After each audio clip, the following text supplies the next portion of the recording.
Insulin resistance ndiyo chanzo cha changamoto nyingi sana mwilini.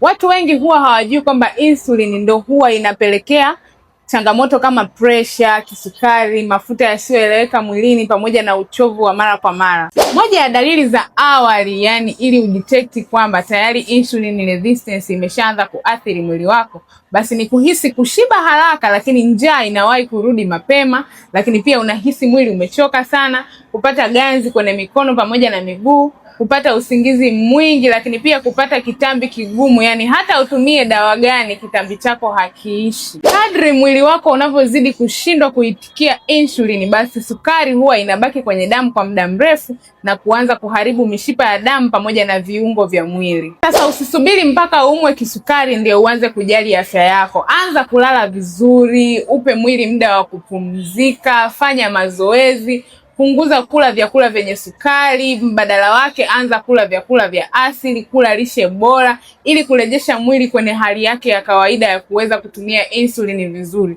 Najua hii video imekusaidia. Sasa share kwa wanaume watatu, lakini pia share kwa wanawake watatu ili waweze kusaidika zaidi.